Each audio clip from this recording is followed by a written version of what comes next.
Okay, just start talking. Whatever. You make him upset. Yeah. Hi guys, so today we would like to talk about decision making process, so how the decisions are made in the businesses, and of course we will be discovering difference between Europe and Vietnam. From my side, I can of course share a little bit information about the Europe. From your side, Jarek, we're looking for deep information about the Vietnam, how they approach. The decision-making process, it might sound a bit technical, but we will just take right into it, and we will actually divide it for some little bit smaller pieces, so it's really easy to understand. So maybe let's start. Let's get right into it. So maybe from my side, according how the European people make the decision, I would say it's a collective decision-making process. And what does it mean? It means that there is usually group of the people engaged in the making decision. Of course, we are not talking about the buying sandwiches for the lunch, making decision. We're talking about the higher level decisions like signing contract, making decision about the vendor, suppliers, and things like that. So in Europe, I can say that it's more collective. What do I mean by that? It's like group of the people need to give a green light to approve any decision or any vendor, so on and so forth. Why is like this? It's about the mindset of European people. It's about how we approach to the business or making decisions. Basically, we believe that collective thinking or collective brain, it's much smarter than one person. So 3 people thinking together, they can come out with the better decision, and this is actually whole background behind this. And at the end of the day, also whenever we make decision, it might put some pressure, or it will affect other people, so let them involve as well. Let them give a right to decide about this. So this is actually what I would say first of all about the decision making process and how European people approaching it. So Jarek, how about Vietnam? In Vietnam, if there's only one decision maker, usually, for example, maybe it's the CEO or maybe the owner. I mean, who's in charge? There's one guy who's in charge. He gives off the idea to for example, to the manager. The manager gives to the employee. Employees do the task, then give back it to the manager, and the manager gives back his opinion to the owner, and then the owner decides what to do. So it's usually like that. And in Vietnam, I would say people are not very open to discussions. I'll say there's no free discussions as per se. For example, if you're the owner and I'm the manager, I cannot speak freely to you I think your opinion is not good in this case, for example. Maybe we should do this. It's something that is not very common in Vietnamese companies' process. Let me ask you one thing, because you said something like you give a very clear process. Then first, let's say maybe there is the request coming from employee, then it's coming to manager, then director talk with the CEO, blah, blah, blah. Then the decision is made.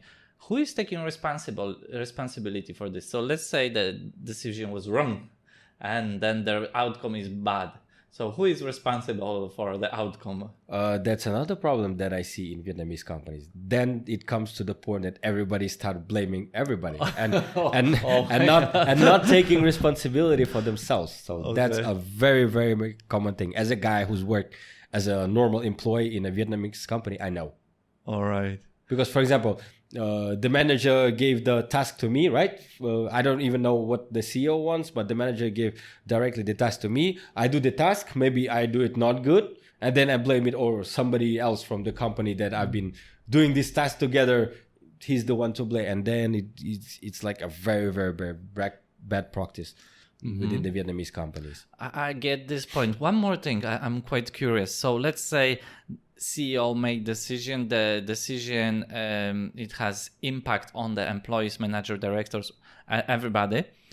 can manager blame CEO? Can they go to him and say, "Hey, listen, man, you made bad decision"? Usually not, but I was just sitting. I would tell you this story. I It's would nice just to sit. be CEO in Vietnam. Yeah. And sometimes they tend to maybe like, I wouldn't say hide, but yeah, it is what it is. They kind of hide the bad part and talk about only the good part. You mean hide, like The problem. pretend they don't pretend see that it. yeah, like trying to like put it under the table. Okay. And one more funny story, I was just sitting with my friends at the cafe with my long-term friends, like I haven't seen them for ages. And he runs a company, he runs a hotel.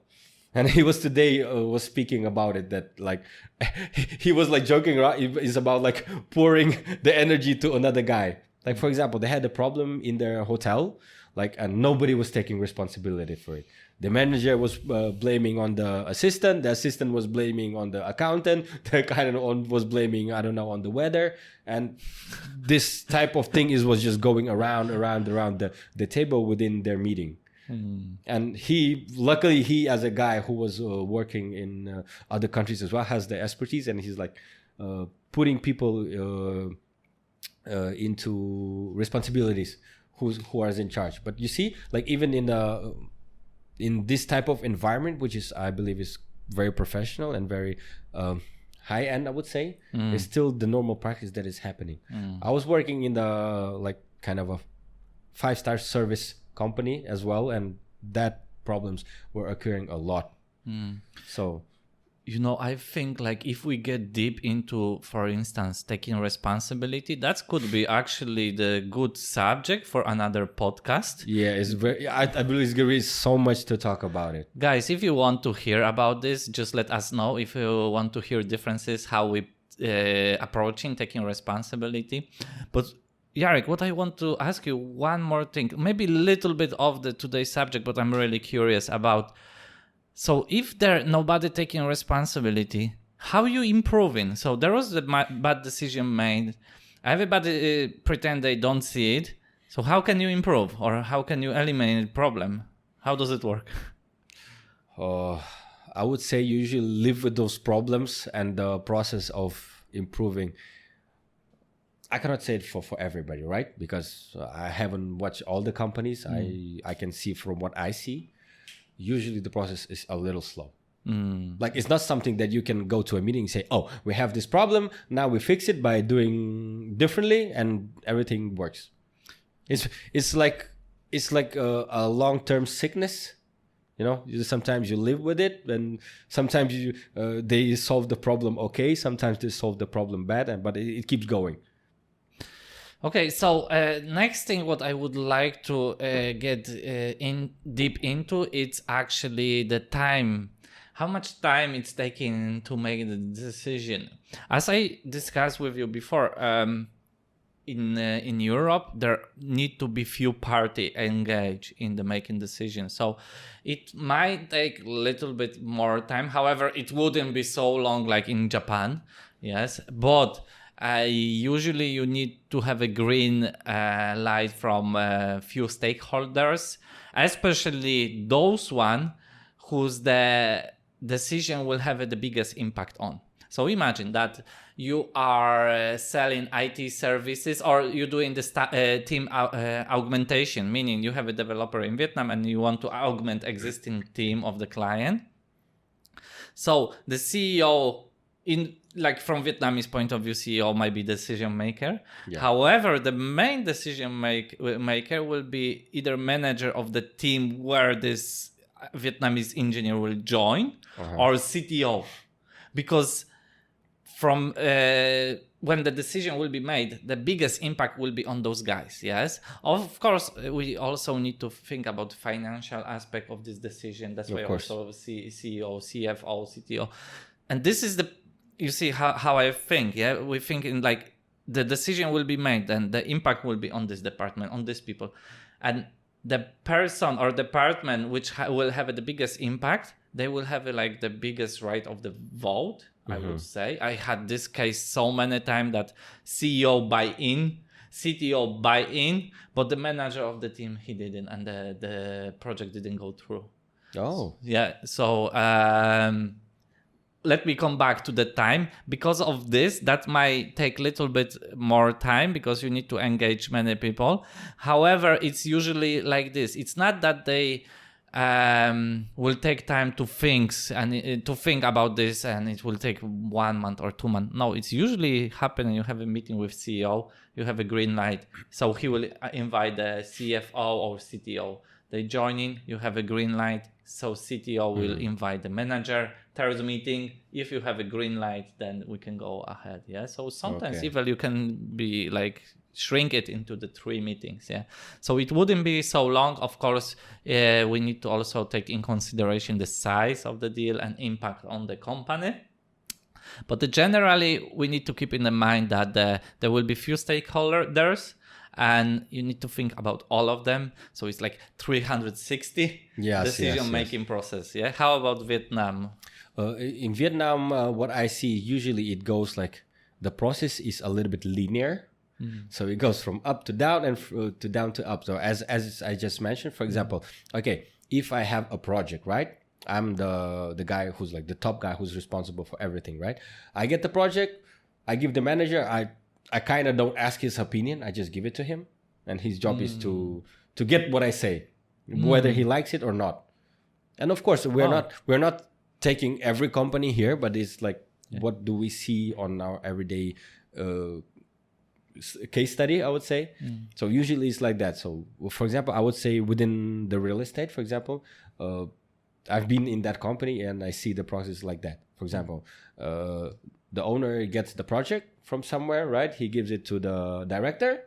The director processes the project, gives it down to the managers, the marketing team, like gives them the task, and you just do it. It's not really I would say something that you sit on the table and all together discuss if it's a good project or if it's a bad project. The owner decides, or the top guy decides if it's a good or bad project, and he just give it to you, and you're the one who has to do it, has to make it done. That's actually huge difference, between. It's a totally different approach. That's the thing, and I cannot say if it's slow or fast. Because in some cases it's fast, and usually how the tests are done, you've been giving the task, you've been giving the deadline, you finish it. So it's your responsibility, for example, as a director, is to tell your manager or the teams to finish it on a certain time and give the feedback back or the finished project back. So that's usually how it goes. So let's talk in relation to, for instance, signing contracts. Yeah, let's say new vendor. Who would be responsible for deciding here? Let's say we want to have a new partner who will give us IT solution. I don't know, some software for our company. So who would be the main decision maker, and in relation to the time? Do we talking here about the months, weeks, or? It's hard to me to talk about the time, but I would say like this: the guy who will be responsible is the guy who contacts the partner. For example, if you have a partner in Europe, right? It depends on what level are you contacting, right? Because it's not. Sometimes it's not like CEO to CEO connection, right? Maybe it's like the cell manager talking to another manager, or like CTO talking to the CTO. But in Vietnam, for example, if let's take an example. I'm a CTO, right? I have to give the feedback to the guy above me, right? For example, the CEO. I give him, I have this project. They want us to build. What do you think about it? And he takes the decision. He takes the decision. Yeah. He might ask for my opinion, but it depends. It's very, very depends. But usually I'm as a like, I would say guy from the lower rank. I would ask the guy from the upper rank, and he takes the decision. He says yes or no, and then I talk back to my partners. So actually, you will not introduce the partner from Europe to CEO that they can discuss together. It will be like you will be discussing with the CEO, and then it depends on the level of approval from the guy. Like how much are you allowed to take decisions in this certain case? Yeah, it's a little bit difficult. I find it also difficult to talk about this because we didn't make the frames for our decisions. So we don't know Yeah. actually on what kind of decision we're talking about. So maybe we should decide, let's say we're talking about two types of the decision, like small internal decisions, which Yes. doesn't cost more than $10,000. And then we have a bigger decisions that cost 500,000 and up. Yeah. Okay.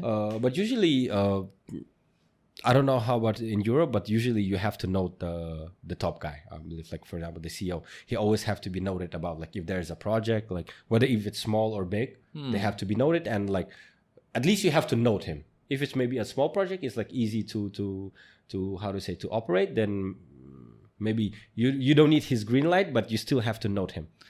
I think this is really important to understand now for our audience, because what you're saying to me, in Europe, it will be perceived as micromanaging. And this is really, really bad for European people. I mean, micromanage in company. Yes, I don't say it's bad in Vietnam. I mean, European people believe in that micromanaging is bad thing if they do it in their company. However, if you work in Vietnam, you might prepare yourself for a lot of question coming to you and a lot of people asking for your approval, and don't maybe take it as a micromanaging, and don't take it as something bad. It's just the way they work here, and they really value opinion of the leader, let's say like that. And I mean, the level of authority within a company is very precise. So it's very structured. It's like a ladder. So everything has to go, as I told you, from top to down and from down to up. So there's no skipping. So it usually goes like this, the process itself.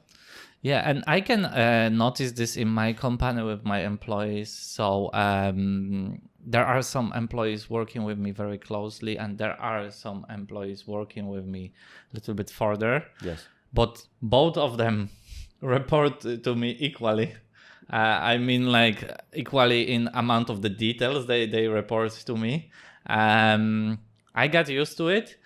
There are some employees in my company which are for me like key employees, and they have a authority to make some specific decision, but it didn't come in naturally. I had to introduce them. Guys, this is your responsibility, and I believe that you have to make decision on this and take responsibility for that. Yes, it was difficult for them, but now they got used to it. It's a very interesting study case. But how did they react to, for example, to that type of approach within a company? Was it something like, I don't know, new or weird for them even, I would say? It was scary for them on the beginning, I would say. And it's really the matter how I explain this. If I am asking them like, "Hi, from today you will be responsible for that, and you will be making decision," this will be really uncomfortable for my team. Yeah. So what I was doing, I am actually kind of preparing them. How I do it is just giving them very positive feedback, like, "Oh wow, you're getting so good here. Oh, you're getting now expert level. Wow, now you are better than me." Okay. And sometimes I give them a compliment. Wow, this is very good decision. Even I wouldn't make this decision. So I build in them confidence in some specific amount of the time. And then when I feel they feel very self-confident, I give them authority to make decision. I try before to not go through this process. I just say, "Hey, listen, today you are responsible for that." No, they're so afraid. And sometimes when the stress coming into play, they will make the bad decision. But the process I came out is quite effective at this moment, especially with my key employees. This practice, from what I see, is very uncommon here. Because usually, yes, if like the guy who has a bigger authority asks for your opinion, then you say it. It's not like something we come up with a free discussion. And in Vietnam, sometimes I don't think it's like a very good thing to say your own opinion without you asking. Sometimes they see it like that. That's why, for example, if you're in a meeting, I don't know if you've been in that position, sometimes you ask people and they never say nothing back. For example, what's your opinion, guys? Because Vietnamese people are not used to that. So sometimes for them, it's going to be something new. Yeah, and coming back to the Europe, if we want to approach our client in Europe, again, keep in the mind there will be probably few stakeholders. Of course, I'm talking now maybe on this bigger size of the deal. Yeah. But then I have a very nice tactic I can share with audience, especially from Vietnam, what they can do.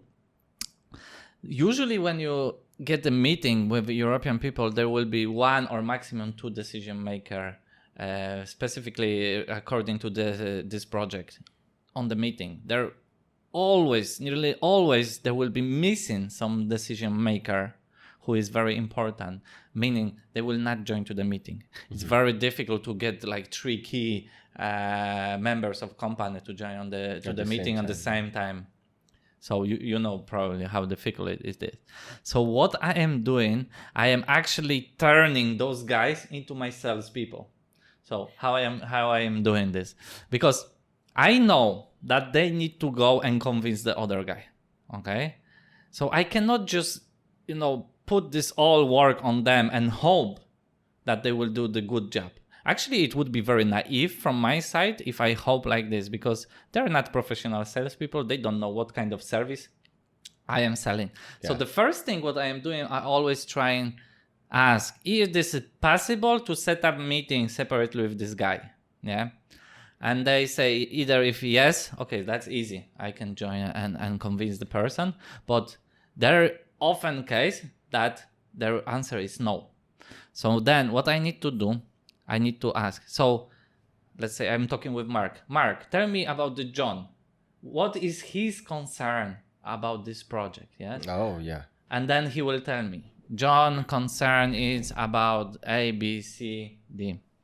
Okay, thank you so much for sharing. So regarding to this matter, the best solution and I will start pitching, solving the issue, what he just told me.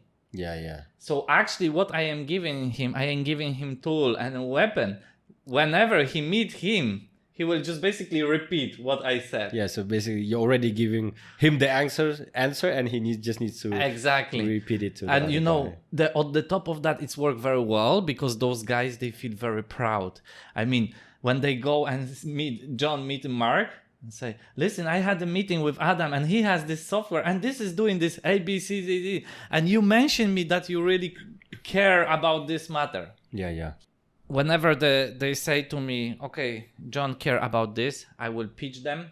And then I will say, what else are John's main concerns? Yeah, and they say, I think John only care about this one. Or they might say, John also, he care about that one.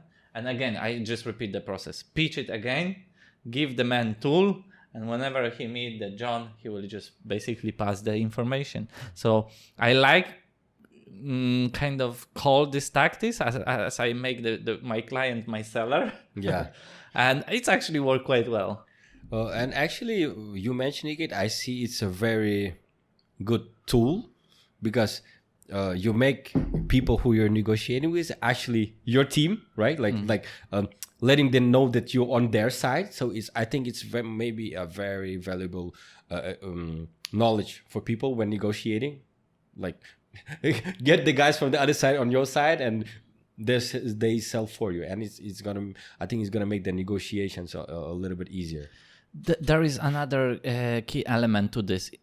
I am not that smart. I didn't come out with this tactic. I just observe it from somewhere else. I remember back then when I was working in Ireland, there was one guy from other department. He came to my department and he was pitching to me something really related to my department, which he couldn't have any idea about this. Yes. And he actually was telling me information and solving my problem in my department. And I said, man, how do you know this?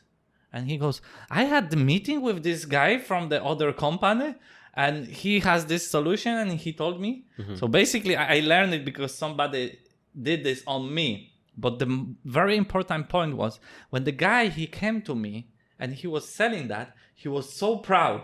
He was so happy, he was like, I know this thing, look at me. Yeah, so it made him so happy. It was so cool, seriously. Because people will feel valuable. Yeah. like maybe that they achieve something, that they own something, and it gives them like a center, as you said, of being proud and important, maybe of giving that information or the solution to the problem. Yeah.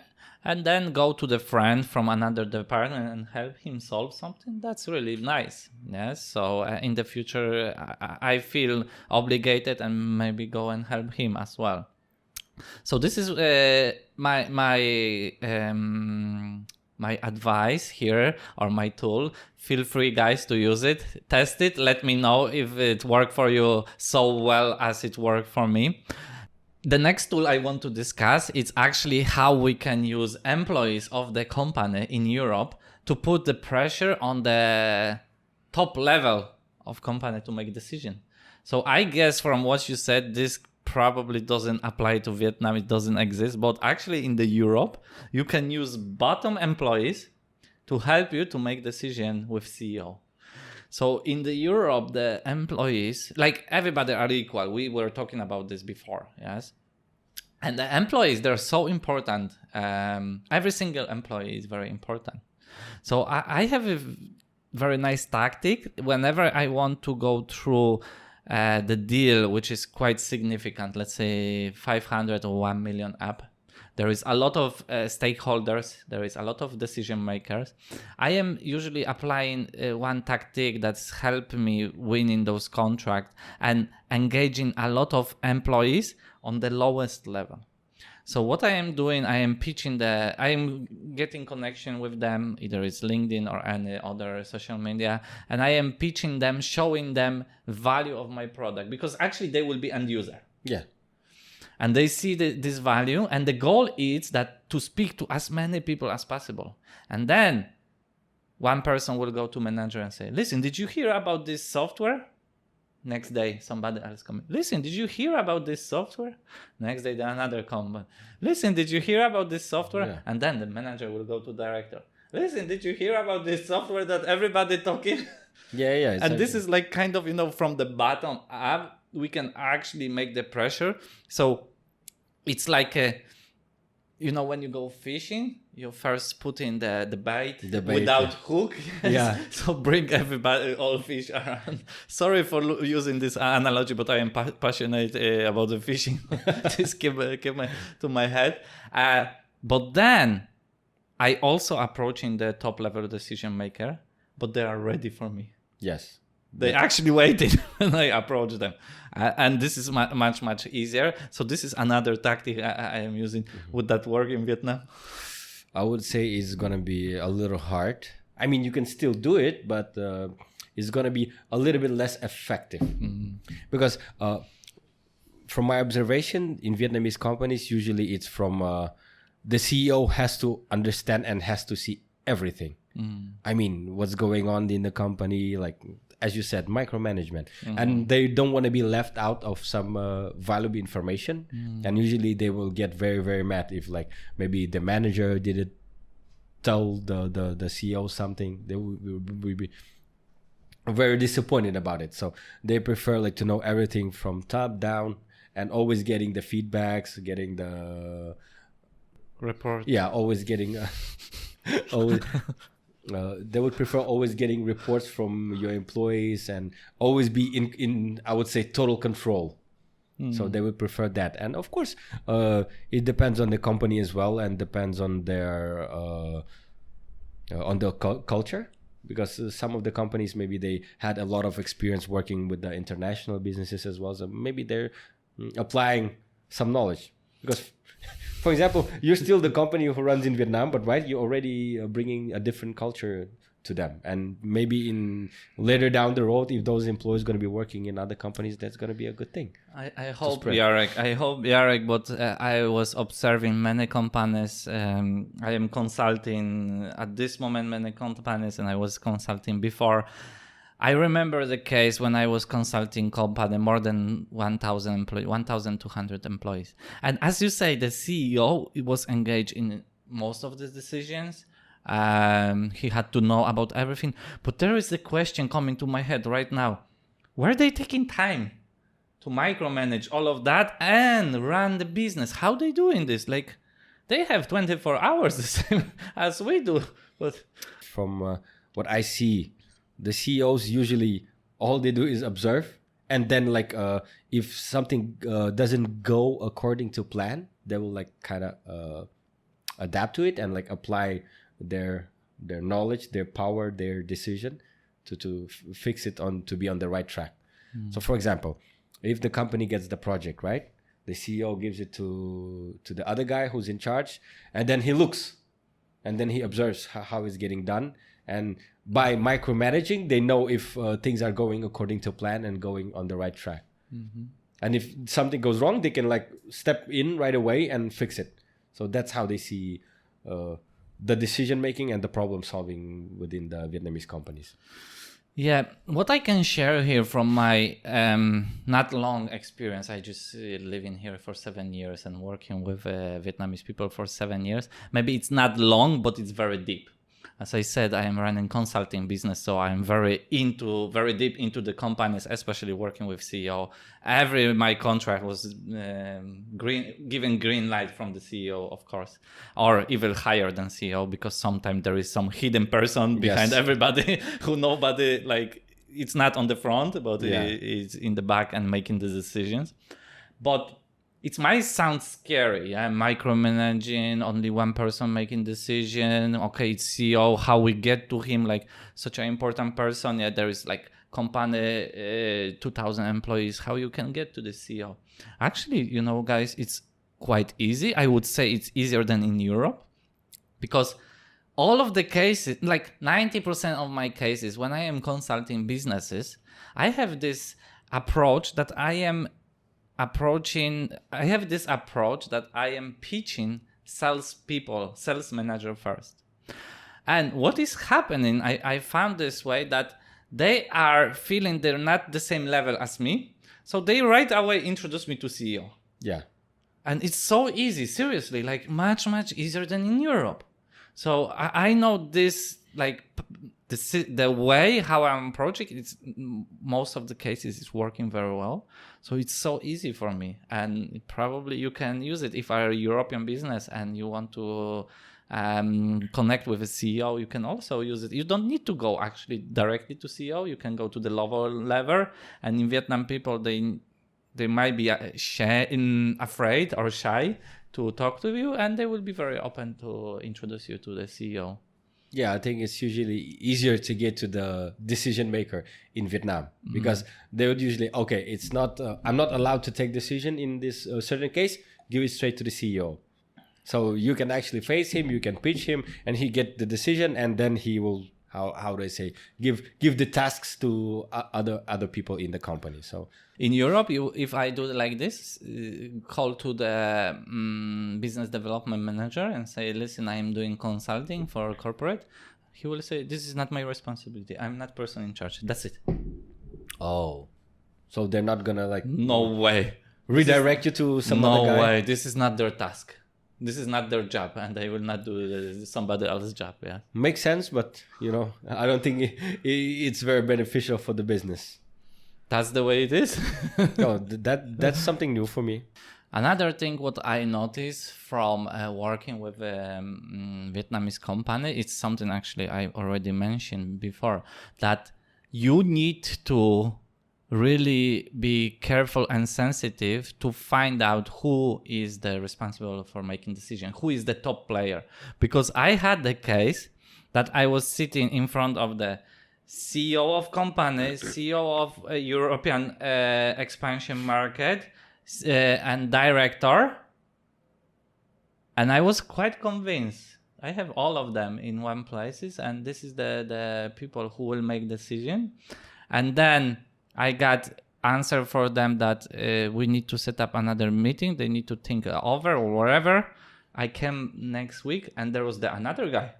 Mm-hmm. I never heard about him. Never nobody mentioned about him, and it came out that he is the co-founder. He is the biggest shareholder. He is the chairman, and my sell process starts from the beginning. Mm-hmm. And I had to, I was pitching all of those guys, case study, how we do it, what we do, proposal. When the guy, he came in, the new decision maker, the real one, I have to start from the scratch again. When you speak or do business with a Vietnamese company, usually the most important decision maker speaks less, Yeah. the least, Yeah. I would say. Yeah. So usually maybe the guy who are, for example, if it's talk about sales, the sales manager does the speaking, maybe the negotiating, but then he redirects it to the guy who's the last decision maker, and he just gives his green light or red light. Yeah, I did notice that indeed. The decision maker usually it's quiet, sitting, observing. Of course, it's really easy to know who is he because he will have a very significant position on the table. He will have a different chair. Yeah. Everybody will bow to him when he came in, so it's really easy. Yeah, so for you guys, it's something when you approach somebody, if you're a European business and you approach the Vietnamese, you should observe it. It's going to be a very important thing to consider. Again, it's quite easy to notice because even you see how the employees will react to this person. It will be a lot of respect. Yeah. And it's really, really visible. It's really visible. And also, I notice he's always coming last and late, of course. Oh, yes. Is this my observation? He's the main guy. Busy micromanaging. Maybe busy micromanaging. That's a good one. Yeah, is this only my observation, or they like to be late and they like when the other people wait for them because it's making them more important? I think it's come down to maybe the culture and basically the tricks of negotiations, because the main guy, the boss, always comes the last, right? So you make people wait a little bit, maybe. I'm thinking about this. Being CEO, it's generally very lonely word because very little people understand you. Yes, I am running my one business 100% by myself. So some other businesses with my co-founders, it's a little bit better. But I feel personally it's very lonely word because nobody understands you. No employee understands you. No wife understands you. Maybe other CEO can understand you. But in Vietnam, it's even multiply that because, first of all, of course, it's same like in Europe. Nobody understands you. But the second, you make all decision by yourself. Oh my God, This is really heavy stuff on your shoulders. And sometimes you make wrong decisions. Yeah. So when you make wrong decisions, maybe your employees, your people who are under your management, I would say, sometimes they judge you even. But they won't say it. That's the practice in Vietnam. So it's maybe it comes down then to the company itself of having maybe a very tough environment. But I think it's like a different topic for discussions. And I think we should actually talk about it. And if you guys think that is something interesting, let us know as well. Yeah, and here in my idea, maybe the micromanaging coming from here, from the position that CEO actually afraid of making bad decision. That's why he need to collect, do the intel and listen. Yeah, the most detailed information. Because later on it's his fault. Yes. So Yes. It's big and heavy duty on his shoulders or her shoulders. There is another thing what I would like to discuss, and I would like to switch a little bit to European market. Yes, there is one important thing I notice. If you are in the process of making bigger deals, let's say 500,000 and up,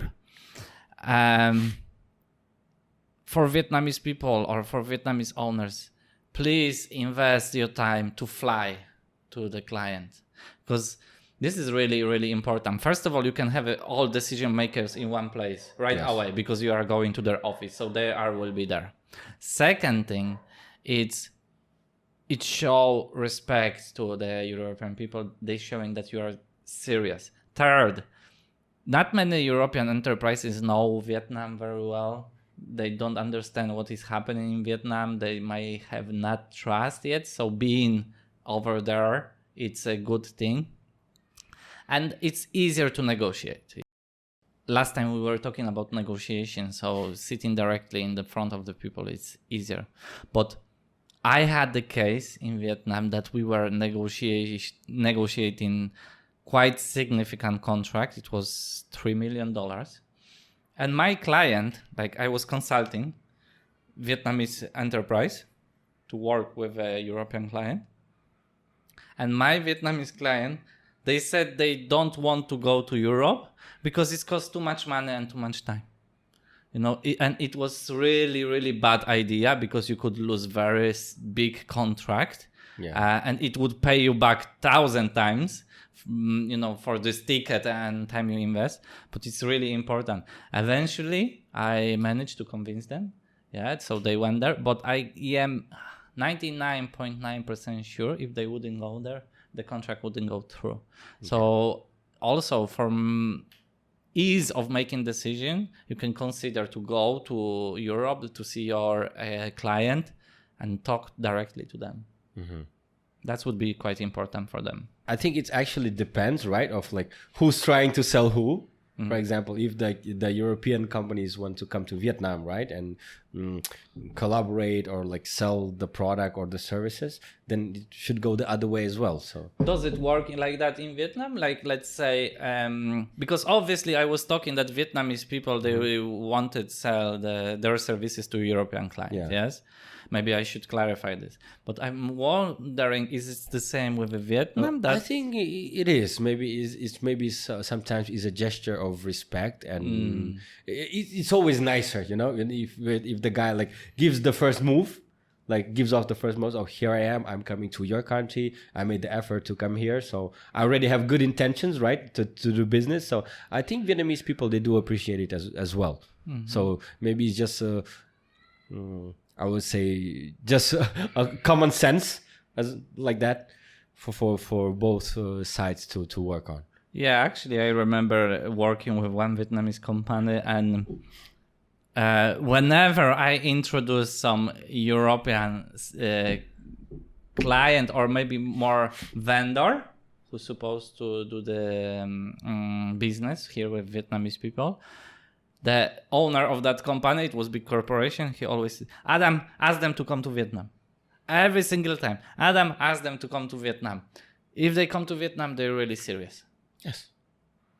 Okay, so it's also, it's work both ways. So for our European audience, again, you can make your decision process shorter, easier, and also more enjoyable because Vietnam is nice. If you come here, of course, help your business partner make decision and then enjoy soup pho together and beer.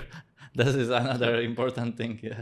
I have another one example. Like recently, I was consulting for my client as well in the medical field, and they needed doctors here in Vietnam from other countries, from Europe, and right away we had an online meeting through Zoom, right? And the guys from Europe, they said, okay, we're willing to come here to Vietnam and discuss more detail. It was such an icebreaker for both sides, and maybe like even a relief, because when we first contacted, like the European side, so what is the offer, right? And the other guy from Vietnamese company said, so I need to see how good are the doctors, right? What their expertise, how experienced they are. And from there, I can start like to give off my offer as well. So it was like the chicken or the egg, right? And whenever I said, okay, guys, to make things easier, let's do an online call. I'll be in between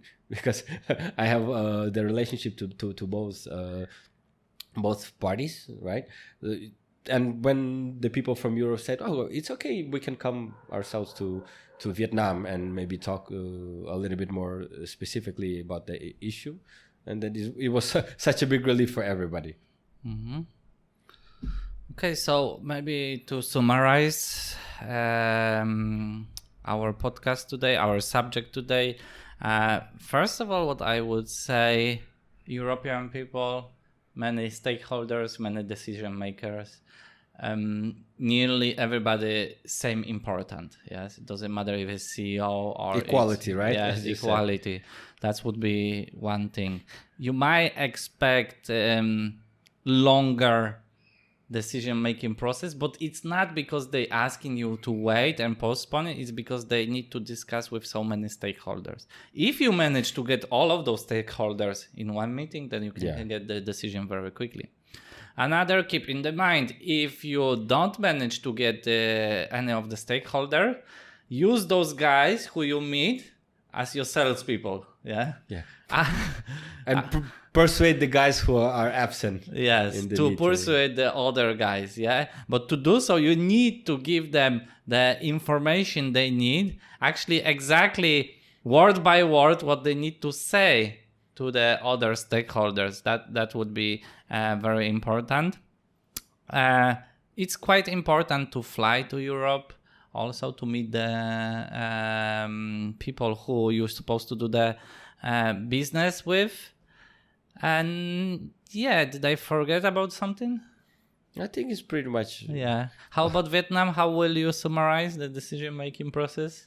As I mentioned in the start of this podcast, like decision making is usually comes down to one guy who's like, I would say the big who has the biggest authority. What I mean by that, the highest guy has the highest responsibility, right? They talk to you, then they give the task to the people who are below him. For example, the managers, the employees. The employees finish the task and report him back. Because in Vietnam, people believe in, I would say, I wouldn't say it's a bad or good thing, but they believe in micromanagement because the highest authority guy wouldn't like to lose some important information or not be noted about something that is going on in the company. They wouldn't like that. So usually if you're in a meeting or you're in negotiation, try to persuade the main guy.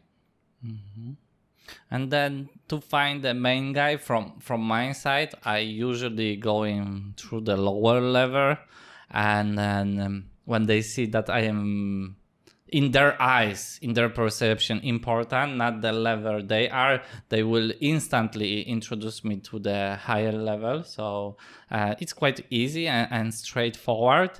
And be actually sensitive and very mindful when you go to the meeting to know exactly who is making decision. What we can say that those decision maker, it's really easy to spot them. It's very quickly you can understand who is the decision maker, but they don't talk too much. Yes, they more like asking questions, sitting quiet and listening.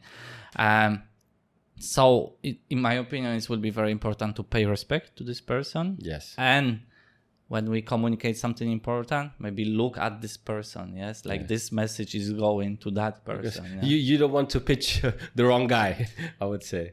Exactly. So overall, I hope this podcast, this subject today will help you to go through your contracting either with European and Vietnamese business partners. It will help you to go through this process easier, better, and more mindfully. Very important is just to understand both parties and align.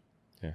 And also, guys, don't forget that we are a community. So your opinions and maybe your experiences, your knowledge always matters for other people as well who will be reading the comments, who are involved in what we are doing. So it's going to be much more appreciated as well.